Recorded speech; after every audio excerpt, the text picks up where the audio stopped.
نماز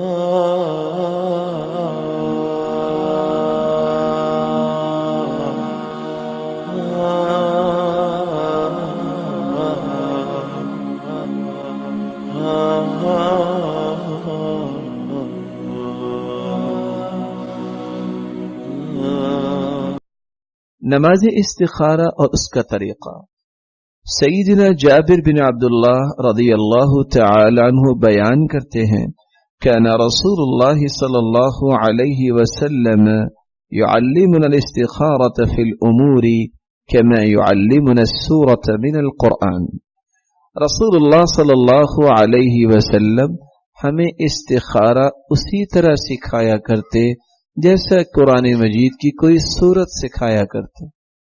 یقول، اور اللہ کے رسول صلی اللہ علیہ وسلم فرمایا کرتے، اذا ہم احدکم بالامر، جب تمہیں کسی بھی کام کا فکر لاحق ہو، جب تم کوئی بھی کام کرنا چاہتے ہو، فلیرکع رکعتین من غیر الفریضہ، تو تم 2 رکعتیں پڑھ لیا کرو، لیکن یہ 2 رکعتیں فرض نماز نہیں ہے، نوافل ہیں۔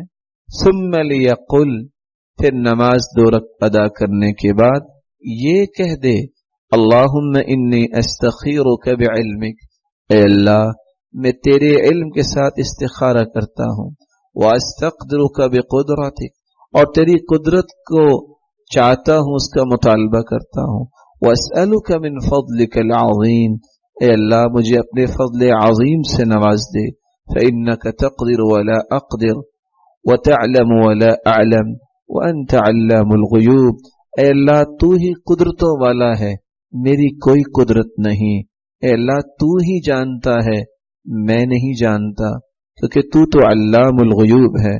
اللہم ان كنت تعلم ان هذا الامر خیر لی فی دینی ومعاشی وعاقبت امری، اے اللہ تو جانتا ہے اگر یہ کام جس کے بارے میں میں استخارہ کر رہا ہوں میرے لیے، میرے دین کے لیے بہتر ہے، میری معیشت کے لیے بہتر ہے، میری آخرت کے لیے بہتر ہے، او قال عاجل امری و آجلی، میری اس میں جلدی اور تاخیر میں ہر 2 صورتوں میں بہتر ہے، فاقدرہ لی، تو یہ میری قسمت میں کر دے، ویسرہ لی، اور اس کام کو میرے لیے آسان کر دے، ثم بارک لی فی، اور پھر اس کام میں میرے لیے برکت فرما دے، وَإِن كُنْتَ تَعْلَمُ أَنَّ هَذَا الْأَمْرَ شَرٌّ لِّي فِي دِينِي وَمَعَاشِي وَعَاقِبَةُ أَمْرِي، او قال فی عاجل امری وآجلی، اے اللہ تو جانتا ہے اگر یہ کام میرے لیے، میرے دین کے لیے اور میری معیشت اور آخرت کے اعتبار سے ابھی یا بعد میں برائی کا باعث ہے، فاصرف عنی، اے اللہ اگر شر والا یہ کام ہے تو اس شر کو مجھ سے دور کر دے، واصرفنی عنہ، اور مجھے اس شر سے دور کر دے اور شر کو مجھ سے دور کر دے، واقدر لی الخیر حیث کان، اے اللہ پھر خیر کو تو جانتا ہے، میرے لیے خیر مقدر بنا دے جہاں سے بھی ہو، ثم ارضنی بھی، اے اللہ پھر اس خیر پر مجھے راضی بھی فرما دے، قال ویسمی حاجت، رسول اللہ صلی اللہ علیہ وسلم نے فرمایا اس کے بعد اس کو چاہیے کہ اپنی اس ضرورت کا نام لے جس کے لیے وہ استخارہ کر رہا ہے۔ استخارہ کیا ہے اور استخارے کے بارے میں چند ضروری چیزیں۔ استخارہ طلب خیر الامرین لمن احتاج الى احدہما، 2 چیزیں جب انسان کے سامنے ہیں تو ان میں سے اچھی اور خیر والی چیز کا اللہ سے مطالبہ کرنا، کسی بھی کام کے بارے میں اللہ کی رہنمائی لینا، کسی بھی چیز کے متعلق اللہ سے مشورہ کرنا اور اللہ سے اس کی خیر اور برکت مانگنا۔ اس لیے علماء لکھتے ہیں صلاۃ رکعتین من غیر الصلاۃ المفروضہ مع دعاء مخصوص فیہ سؤال خیر فعل شیء مشروع او ترک، 2 रकते इंसान पढ़े और किसी भी काम की अच्छाई का सवाल कर दे और बुराई से बचने की इल्तिजा अल्लाह के सामने रख दे। अहादीस को सामने रखा जाए तो हमें पता चलता है आसार की रोशनी में कि 4 बातों का इस्तिखारा करने वाले को ख्याल करना चाहिए। सबसे पहली बात, जिस काम के बारे में इस्तिखारा करना चाहता है वो काम शरअन जायज हो। ये नहीं कि उसने डाका डालना है, किसी का माल लूटना है तो उसमें इस्तिखारा कर ले। बुराई के ऊपर कोई इस्तिखारा नहीं है। इसी तरह नेकी पर इस्तिखारा नहीं होता कि एक शख्स कहे मैं इस्तिखारा करता हूं नमाज पढ़ूं कि ना पढ़ूं। नमाज तो वाजिब है, उसके लिए इस्तिखारे की जरूरत नहीं। हां, अगर कोई ऐसा अमल है जो कुछ देर बाद करना है और वो किसी वक्त भी किया जा सकता है, उसके वक्त के तयन के लिए आप इस्तिखारा कर सकते हैं। मैं इस महीने अल्लाह के घर की जियारत करने जाऊं कि मैं 1 महीना रुक जाऊं।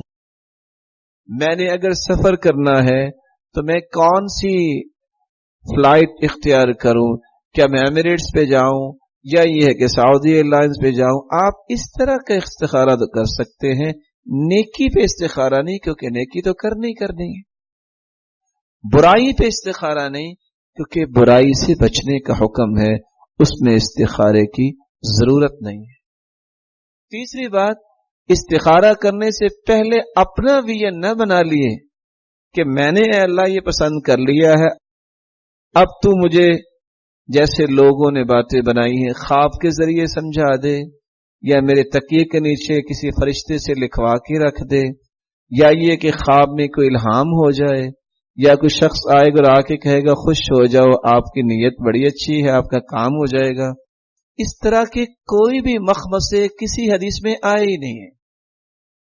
इसलिए इस्तिखारा करने से पहले अपने दिल को एक जाविया न दे बैठिए, वगरना इस्तिखारे में वही नजर आएगा। और इस्तिखारे का ये कत्तान माना नहीं है जो आम लोग समझे बैठे हैं कि ख्वाब आ जाती है तो ख्वाब का माना यह नहीं कर रहा है, या इस्तिखारा किया था तो वो सुबह उठे तो तकिए के नीचे ये चीज लिखी हुई पड़ी थी। अगर इस्तिखारा करे तो ये समझे कि रात को एक ख्वाब में इंसान आया और उसने खुशखबरी सुना दी। इस तरह का किसी हदीस में कोई मफहूम नहीं। वो चीज अच्छी हो या बुरी हो, हर 2 सूरतों में अल्लाह से रहनुमाई लेनी है और ये मुतालबा करना होता है इस्तिखारे में, अल्लाह अगर अच्छी नहीं है तो अच्छी बना दे, अगर ये अच्छी नहीं है तो कोई और अच्छी अता कर दे, तो मेरी सरप्रस्ती फरमा, मैं कुछ नहीं कर सकता। फिर अल्लाह रब्बुल इज्जत जो चीज मुयस्सर कर दे उसमें अल्लाह खैर फरमाएंगे। ये एक कल्बी मैलान अगर पहले से बन चुका हो फिर उसके इस्तिखारे का माना ही कोई नहीं है।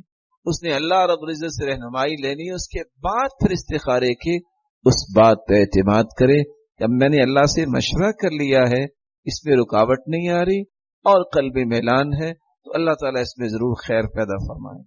चौथी बात, इस्तिखारा हमेशा उसको करना चाहिए जिसने कोई काम करना है। अगर किसी शख्स ने शादी करनी है तो उसका इस्तिखारा कोई एंकर तो नहीं करेगा, शादी तो उसने करनी है। वो अगर झूठ मूठ से न जाने कौन सी कहानियां किससे सुना के पैसे बटोरना चाहता है तो इस्तिखारा तो वो करे जिसकी शादी है। इसी तरह को औरत शादी करना चाहती है, उसको इस्तिखारा करना चाहिए।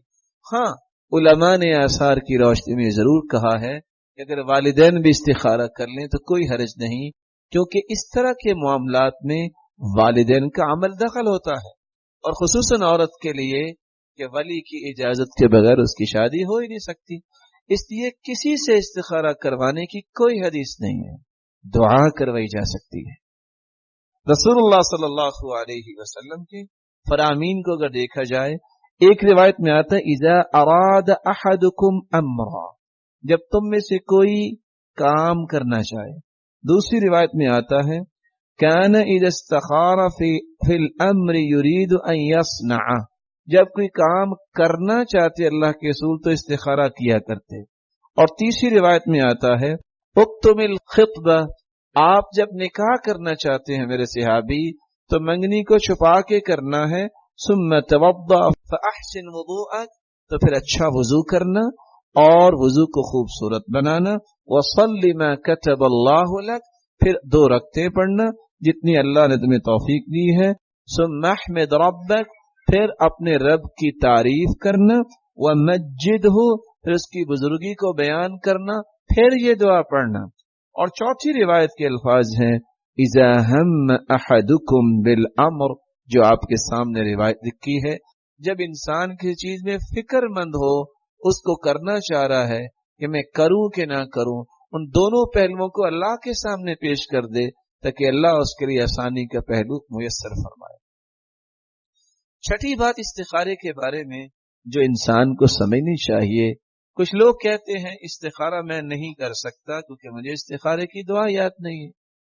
साद इब्न अबी वक्कास रज़ियल्लाहु तआला अन्हु बयान करते हैं बिन सआदत इब्न आदम रिज़ाहु बिमा क़दल्लाहु लह, आदम के बेटे की सआदत मंदी की निशानी ये है वो राजी हो जाए उस बात पे जो अल्लाह ने उसके लिए फैसला किया। वमिन शकावत इब्न आदम, और इंसान की बदबख्ती की अलामत यह है तर्कुहु इस्तिखारत अल्लाह, कि वो इस्तिखारा करता ही थी, ये उसकी बदबख्ती की अलामत है।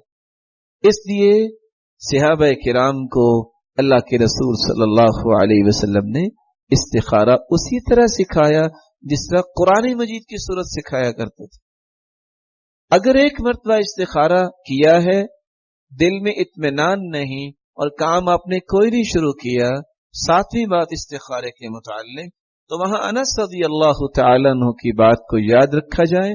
इज़ा हममत बिअम्रिन फस्तखिर रब्बक फीहि 7 मर्रात, फिर 7 मर्तबा इस्तिखारा करो। फिर सुम्मा अंजुर इलल्लज़ी यस्बिकु इला क़ल्बिक, फिर जो चीज आपके दिल में पैदा हो 7 मर्तबा करने के बाद फ़इन्नल खैर फी, अल्लाह उसमें खैर डाल देंगे। अल्लाह रब्बुल इज्जत इस तरह के मसाइल को समझने की तौफीक अता फरमाए। कुरान और हदीस चैनल को सब्सक्राइब कीजिए, बेल आइकन को प्रेस कीजिए हमारी लेटेस्ट वीडियो देखने के लिए।